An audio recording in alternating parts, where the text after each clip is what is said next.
2025 मार्च में कुछ ऐसा होने वाला है जो आज से 30 साल पहले हुआ था, यानी कि 1994, 95 और 96 में जब शनि का राशि परिवर्तन हुआ था, तब से लेके आज तक पूरे 30 वर्ष बीत गए। शनि अपना राशि परिवर्तन 30 सालों बाद करते हैं और जब भी ऐसा होता है तो आप देखेंगे एक समय का, यानी कि एक इरा का अंत होगा और एक दूसरी इरा की शुरुआत। हम सबके जीवन में शनि एक बहुत इंपॉर्टेंट रोल प्ले करते हैं, क्योंकि शनि दंडाधिकारी भी हैं, कर्मों के प्लैनेट्स भी हैं। शनिदेव कार्मिक प्लैनेट हैं और हमारे कर्मों को कहीं ना कहीं कंट्रोल करते हैं, हमारे जीवन में डिसिप्लिन को मेंटेन करते हैं, हमें मेहनती बनाते हैं और हमारे जीवन में हमारे प्रोफेशन से रिलेटेड या हमारे कर्मों से रिलेटेड जो कुछ भी होता है उसमें शनिदेव बहुत बड़ा रोल प्ले करते हैं। So the theme of year 2025 is hard work, relocations, leaving old things and starting new things. पुरानी चीजों का अंत और नई चीजों की शुरुआत। ऐसा आप होते हुए देखेंगे 2025 में बहुत सारे लोगों के साथ। और जब भी हमें कोई पुरानी चीज छोड़नी पड़ती है तो हमें दुख भी होता है। सो शनि पीड़ा का भी कारक है। It's very painful to leave things which you were attached with, चाहे वो आपकी जॉब हो, चाहे वो आपका पुराना घर हो, कोई भी चीज हो तो जिसके साथ आप बहुत समय से रिलेटेड थे, कनेक्टेड थे, उस चीज को छोड़ने के लिए इस साल आप प्रेरित होंगे, या यूं कहूं कि इस साल आपको वो चीजें छोड़नी पड़ेंगी, वो जगह ही छोड़नी पड़ेंगी। और 2025 में आप न्यू बिगिनिंग्स करेंगे, नई शुरुआत करेंगे और नई शुरुआत में आप अपना 100% देंगे, पूरे फोकस के साथ मेहनत करेंगे और एक अच्छी फाउंडेशन क्रिएट करेंगे तो अगले 30 साल आप सुखद बनाएंगे। और जब मैं चेंज ऑफ प्लेस की बात करती हूँ या रीलोकेशन की बात करती हूँ तो मैं मास लेवल पे कर रही हूँ। It's not just about one individual, this is all transit based. Definitely आपकी कुंडलियों की दशाएं मैटर करेंगी और आपकी इंडिविजुअल कुंडली क्या कहती है ये डेफिनेटली मैटर करेगा, लेकिन फिर भी एक मोटा मोटा अगर हम बात करें, जैसे मैंने कहा 2025 की थीम क्या होगी, तो वो ये होगी जहां आपको बहुत पेशेंस दिखाने हैं, शॉर्ट टर्म डिसीजंस नहीं लेने, क्विक डिसीजंस नहीं लेने, थोड़ा सोच समझ के बहुत आराम से प्लान्ड वे में डिसीजंस लेने हैं, हार्ड वर्क करना है and you have to keep doing your karmas. This is the theme of 2025 for each one of us. और इस वीडियो में मैं बात करूंगी सभी 12 राशियों के ऊपर इस शनि के गोचर का क्या असर पड़ेगा। और ये 12 राशियां मेष से लेके मीन तक होंगी। जब मैं साढ़े साथी की बात करूंगी तो आप समझिएगा कि मैं आपके चंद्र राशि यानी कि आपके मून साइन की बात कर रही हूँ। सबसे पहली राशि आती है मेष यानी कि एरीज। अगर हम मेष राशि के बारे में या मेष लगन के बारे में बात करें तो शनिदेव आपकी कुंडली के 12वें भाव में आते हैं। जब शनिदेव 12वें भाव में आते हैं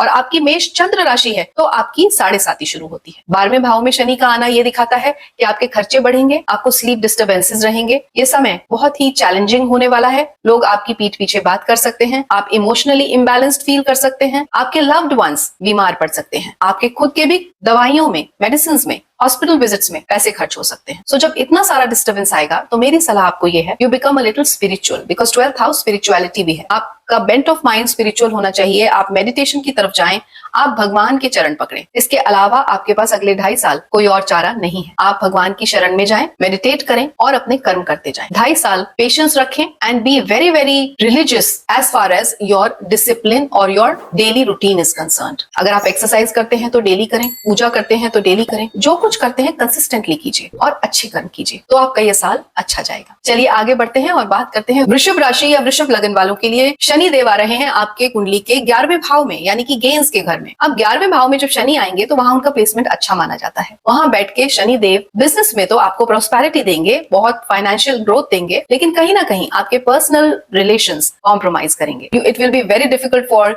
you to maintain a work life balance. ध्यान रखिएगा, बी केयरफुल कि आपके जो पर्सनल रिलेशंस हैं वो इम्पैक्ट ना हो। वहां बैठ के अपनी 7th दृष्टि से शनि देव आपके 5th हाउस को भी देख रहे हैं, तो कहीं ना कहीं बच्चों के साथ डिटैचमेंट, अगर आपकी संतान है तो आप बच्चों के साथ आपका थोड़ा डिस्टेंस बढ़ जाएगा और बच्चे भी अपने अपने जीवन में बहुत ज्यादा बिजी होने वाले हैं। उसके बाद शनि देव की 3री दृष्टि पड़ेगी आपके लगन पे, तो कहीं ना कहीं आप एंग्शियस रह सकते हैं। हो सकता है कि आप जिस बैलेंस को स्ट्राइक कर रहे थे अब तक वो बैलेंस कहीं ना कहीं आउट हो जाए, तो ध्यान रखिएगा इन सब बातों का। चलिए आगे बढ़ते हैं और बात करते हैं जेमिनाई यानी कि मिथुन राशि या मिथुन लगन वाले जातकों के बारे में। 2025 में आपके साथ क्या होगा। 2025 में शनि देव बैठेंगे आपके 10वें भाव में यानी कि house of professions, 10th house, जिसको कहा ही कर्म स्थान जाता है, और वहां एक कार्मिक प्लैनेट आके बैठ जाए तो which means you have to really really work hard. आपको बहुत मेहनत करनी है और जितनी ही ज्यादा आप मेहनत करेंगे उतना ही ज्यादा आपको फल भी मिलेंगे। जैसा मैंने इस वीडियो के शुरू में कहा कि अगर आप इन 2.5 सालों में फोकस्ड होकर, डिसिप्लिन मेंटेन करके और बहुत मेहनत के साथ कुछ भी कर्म करेंगे और वो कर्म अच्छे होते हैं तो अगले 30 साल आपके सुधर जाते हैं। तो 2.5 साल मेहनत करना और 30 साल मजे करना, what will you prefer, that's totally up to you. So आप लोगों के लिए प्रोफेशनली पोटेंशियल ग्रोथ लेके आ रहा है ये ट्रांजिट। पोटेंशियल ग्रोथ होगी, वर्क रिलेटेड ट्रैवल्स हो सकते हैं। हाँ, लोन्स वगैरह लेने से इस समय बचें, बिल्कुल लोन्स ना लें। स्पिरिचुअलिटी की तरफ थोड़ा सा रुझान आपका होना चाहिए इस समय पे। आप लोगों के बेटर अपॉर्चुनिटीज स्टडीज के लिए रिलोकेशंस हो सकते हैं। सो ये था जेमिनियंस के लिए या फिर मिथुन लगन और मिथुन राशि वालों के बारे में। चलिए आगे बढ़ते हैं और बात करते हैं कर्क यानी कि कैंसर। सो कैंसर लगन और कैंसर राशि वालों के लिए शनि देव ट्रांजिट कर रहे हैं आपके भाग्य स्थान में यानी कि हाउस ऑफ धर्मा और हाउस ऑफ रिलीजन। तो आपको स्पिरिचुअलिटी की तरफ तो आपका रुझान होगा ही, उसके साथ साथ आपके प्रोफेशनल लाइफ में, आपके करियर में शुरुआती समय में आप कुछ चैलेंजेस फील करेंगे, कुछ चैलेंजेस आएंगे, कुछ स्ट्रगल्स आएंगी, लेकिन आपको उनसे घबराना नहीं है, आपको उनसे कुछ सीखना है। Always learn something from your mistakes और आगे बढ़िए and in the long run आपको डेफिनेटली अच्छे रिजल्ट्स मिलेंगे। अपने गोल्स को बहुत ध्यान से, बहुत प्लान करके नेविगेट कीजिए। अपने गोल्स तक पहुंचने के लिए जो आप रास्ता अपनाएं वो सही हो, ऑथेंटिक हो, एथिकल हो। आपको डेफिनेटली आपके जो फाइनल रिजल्ट्स होंगे वो आपके फेवर में जाएंगे। आपके नवम भाव में बैठ के शनि देव आपके 11वें भाव को भी देख रहे हैं यानी कि हाउस ऑफ गेन्स को। तो जो भी आपको गेन्स मिलने हैं या जो भी इनकम होनी है या जो अप्रेजल्स होने हैं वो थोड़ा डिलेड हो सकते हैं। वहां से बैठ के अपनी 7th दृष्टि से 3rd हाउस को भी देख रहे हैं। तो कहीं ना कहीं आपके भाई बहन हैं उनको भी ज्यादा मेहनत करनी पड़ सकती है, ज्यादा जद्दोजहद करनी पड़ सकती है अपने अपने जीवन में। तो ये था कर्क राशि या कर्क लगन वालों के बारे में। चलिए आगे बढ़ते हैं और बात करते हैं लियो यानी कि सिंह राशि और सिंह लगन। आप लोगों की कुंडली में शनि देव आने वाले हैं आपके अष्टम भाव में। अष्टम भाव होता है सडन गेन, सडन लॉसेस। अष्टम भाव रिसर्च या हिडन नॉलेज के बारे में भी बात करता है। तो जब शनि देव वहां आएंगे तो आपके लिए ये बहुत ट्रांसफॉर्मेटिव एक फेज होने वाला है। आपकी पर्सनैलिटी ट्रांसफॉर्म होने वाली है। आपको पॉजिटिवली ट्रांसफॉर्म होना है तो अच्छे कर्म कीजिए, otherwise it will be all negative for you. Ethical practices को फॉलो कीजिए, जैसा मैंने कहा, अच्छे कर्म रखिए, किसी का बुरा मत कीजिए, तो आपके लिए ये पीरियड बहुत अच्छा जाएगा। अगर आप फ्लेक्सिबल रहेंगे, अडेप्टेबल रहेंगे, रिजिड नहीं होंगे अपनी बातों पे, लोगों को अंडरस्टैंड करने की कोशिश करेंगे, तो ये शनि का गोचर आपको सक्सेस देगा। तो ये था सिंह राशि वालों के बारे में। आगे बढ़ते हैं और बात करते हैं वर्गो यानी कि कन्या राशि या कन्या लगन। अब आप लोगों के लिए शनि का गोचर क्या लेकर आया है। कन्या राशि या कन्या लगन वालों की कुंडली में ये सप्तम भाव में आएंगे। जब शनि देव सप्तम भाव में आएंगे तो आप कहीं ना कहीं अपने रिश्तों में, अपनी शादीशुदा जीवन में आप थोड़ा सा डिफरेंस ऑफ ओपिनियन होता हुआ देखेंगे। आप लोगों के विचारों में मतभेद आ सकते हैं, दूरियां बढ़ सकती हैं। तो इसलिए पहले से ही अगर आपको इस बारे में पता है तो आप थोड़ा सा अपनी वाणी पे कंट्रोल रखेंगे। आप अपने पार्टनर को अंडरस्टैंड करने की कोशिश करेंगे। शनि वहां बैठ के आपके लगन को भी देखेंगे, यानी कि आपको अपनी हेल्थ का भी बहुत ध्यान रखना होगा। आप स्ट्रेस और एंजाइटी का शिकार हो सकते हैं। So be very careful, start doing meditation, start doing breathing exercises, yogic exercises, that's going to help you sail through this time. और आपकी जो इनकम है वो भी ग्रेजुअल हो जाएगी, स्लो, स्टेडी एंड ग्रेजुअल। थोड़ा डिलेज हो सकते हैं। So because of that maybe you will be more anxious. So थोड़ा सा ध्यान रखिए इन बातों का। अपने रिलेशनशिप्स में कम्युनिकेशन को लाइए और जो डिलेज हो रहे हैं उनको इस समय के लिए थोड़ा एक्सेप्ट करिए। तो मोर acceptable you will be, the less difficult this time will become for you। तो ये था वर्गो राशि या कन्या राशि के बारे में। चलिए आगे बढ़ते हैं और बात करते हैं तुला लगन यानी कि लीब्रा। तुला लगन या तुला राशि वालों के लिए ये शनि का गोचर क्या लेकर आया है। शनि देव आपकी कुंडली के 6ठे भाव में आकर बैठेंगे और शनि देव का 6th हाउस का प्लेसमेंट अच्छा माना जाता है। तो जब वहां वो बैठेंगे और आपके ऊपर कुछ लोन्स अगर चढ़े हुए थे तो वो धीरे धीरे ग्रेजुअली उतरना शुरू हो जाएंगे। आपको जो कॉम्पिटिटर्स आपके साथ बहुत सारे आपके जीवन में थे और आप बहुत परेशान थे अपने वर्क प्लेस पे, वहां आप देखेंगे कि धीरे धीरे आप उन चीजों से ओवरकम कर पा रहे हैं। आप अपने चैलेंजेस को ओवरकम कर पाएंगे। आप अपनी डेडिकेशन, लगन और मेहनत से कहीं ना कहीं अपने बॉसेस या अपने सुपीरियर्स के मन में जगह बना पाएंगे। इस ट्रांजिट में मैं आपके लिए पॉजिटिव रिजल्ट्स आते हुए देखती हूँ by the end of the time. तो ये था लीब्रा लगन या लीब्रा राशि के बारे में। आगे बढ़ते हैं और बात करते हैं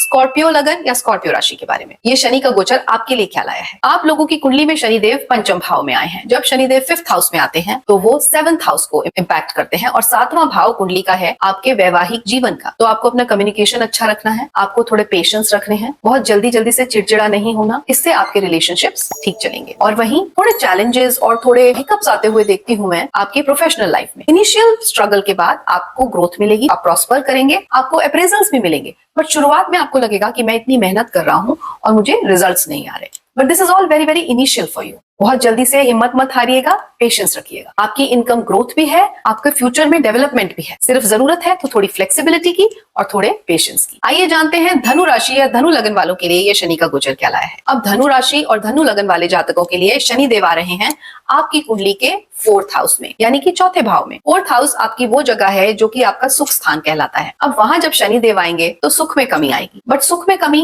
का मतलब मेरा यहाँ कहने से ये है कि आपका वर्क प्रेशर, वर्कलोड बहुत बढ़ने वाला है। आपको बहुत ज्यादा प्रोजेक्ट्स, बहुत ज्यादा काम आने वाला है, जिसकी वजह से आप घर में कम समय दे पाएंगे और आपका सारा समय आपके काम की तरफ जाएगा, आपको प्रोफेशन की तरफ जाएगा, जिसकी वजह से आपको इंटर्न बहुत ज्यादा प्रोग्रेस, प्रमोशंस और बहुत स्टेबिलिटी मिलने वाली है। You will be learning new things, but at the same time you will not be able to have a work life balance. आपकी ड्यूटीज एंड रिस्पॉन्सिबिलिटीज बहुत बढ़ने वाली हैं, पर अंत में आप देखेंगे ये आपको स्टेबिलिटी प्रदान करेगा in both your personal and professional life. So all in all a very very good period for all the Sagittarius लग्नास एंड राशिज। सो अब आती है बारी कैप्रिकॉर्न यानी कि मकर लगन और मकर राशि वाले जातकों के बारे में। आपके लिए शनि का गोचर क्या लेकर आया है? देखिए, आप लोगों के लिए तो बहुत बड़ी खुशखबरी है। अगर आपकी चंद्र राशि मकर थी तो आपकी 7.5 अंत होने वाली। 7.5 के अंत का मतलब है कि पिछले 7.5 साल में आप पूरे के पूरे ट्रांसफॉर्म हो गए होंगे। और मैं जब ट्रांसफॉर्मेशन की बात करती हूँ, that is definitely for the good, आपके पॉजिटिव के लिए। तो जब आप ट्रांसफॉर्म हो गए तो आपके लिए करियर ग्रोथ है, एजुकेशन में ग्रोथ है, आपकी पर्सनल प्रोफेशनल सभी एरियाज ऑफ लाइफ में आपके ग्रोथ ही ग्रोथ है। आपके रिलेशनशिप्स इंप्रूव करेंगे, आपकी इनकम इंप्रूव करेगी। सो all in all if I से ये ट्रांजिट सबसे अच्छा किसके लिए है, तो वो मकर राशि वालों के लिए है। मकर राशि वालों के लिए शनि का गोचर एक गोल्डन पीरियड साबित होगा। चलिए आगे बढ़ते हैं और बात करते हैं कुंभ राशि या कुंभ लगन वाले जातकों के बारे में। आपके लिए शनि का गोचर क्या लाया है? आप लोगों के लिए शनि देव का गोचर हो रहा है आपकी कुंडली के दूसरे भाव में, जिसे हम कुटुंब स्थान भी कहते हैं। अब दूसरे भाव में जब शनि आते हैं तो कहीं ना कहीं आप अपनी फैमिली से डिटैच होंगे। आपको शायद काम से रिलेटेड दूर जाना पड़े, but at the same time आपका बैंक बैलेंस बढ़ेगा। ग्रेजुअल ग्रोथ होगी पर अच्छी ग्रोथ होगी, ग्रेजुअल इनकम होगी पर अच्छी इनकम होगी। धीरे धीरे आपके काम होंगे, लेकिन सभी काम होंगे। आपको ध्यान रखना है तो अपने खाने पीने का, आप क्या खा रहे हैं, आपका खान पीन बहुत ज्यादा जंक फूड की तरफ ना हो, बहुत ज्यादा एरिएटेड ड्रिंक्स, शुगरी ड्रिंक्स ना हो। अगर आप अपने खान पीन का ध्यान रखेंगे और अपनी वाणी का ध्यान रखेंगे तो ये शनि का गोचर आपके लिए अच्छा जाएगा। आपको अपने परिवार वालों के साथ एक सुखद और बहुत ही कंजीनियल रिश्ते मेंटेन करने चाहिए। इस अगले साल अगर आप इन छोटी छोटी बातों का ध्यान रखेंगे तो it will be a good time for you. ये देखते ही देखते अब हम आ गए भचक्र की आखिरी राशि पे, जो कि है मीन। मीन यानी कि पाइसेस, जहां ये ट्रांजिट होने जा रहा है। अब जब शनिदेव आ ही लगन में रहे हैं आपके, तो आप समझ ही सकते हैं कि आपके ऊपर कितनी रिस्पॉन्सिबिलिटीज बढ़ने वाली हैं। आपके ऊपर रिस्पॉन्सिबिलिटीज का भार बढ़ने वाला है। आपका कहीं ना कहीं अपनी वर्क लाइफ बैलेंस को मेंटेन करना आपके लिए मुश्किल होने वाला है। आपकी प्रोफेशनल लाइफ में जो आप प्रमोशन या कोई अप्रेजल एक्सपेक्ट कर रहे थे वो डिले होने वाले हैं। But keep maintaining your patience, meditate करते रहिए, डीप ब्रीदिंग करते रहिए, नहीं तो आपके एंजाइटी लेवल्स शूट कर जाएंगे और आप डिप्रेशन का भी शिकार हो सकते हैं। सो इस शनि के गोचर को अगर आपको अपने फेवर में करना है तो मंत्र इज टू हैव पेशेंस। सब्र रखिए। जितना सब्र रखेंगे और जितनी मेहनत करेंगे उतना ही आप देखेंगे कि ये 2.5 साल की जो आपकी मेहनत है और जो आपका सब्र है वो आपके अगले 30 सालों को स्वर्ण और सुखद बनाएगा। तो ये था मेरा विश्लेषण सभी 12 लग्नों और राशियों के लिए कि शनि का ये जो गोचर है जो 29 मार्च 2025 को होने जा रहा है और चलेगा 30 जून 2027 तक, उसका क्या इम्पैक्ट है, ये आपके जीवन में कैसे कैसे बदलाव लाएगा। So thank you for watching this video. I hope आप अपने आप को अगले 2.5 सालों के लिए प्रिपेयर कर पाए इस वीडियो को देख के। But at the same time, as I always say, I always give this disclaimer कि ये सिर्फ एक ट्रांजिट बेस्ड प्रेडिक्शन है। For individual predictions you need to get in touch with any good Vedic astrologer so that आप वो major decisions ले सके जिनको लेने की आपको शायद जरूरत पड़े अगले 2.5 सालों में। So thank you for watching this video. नमस्कार।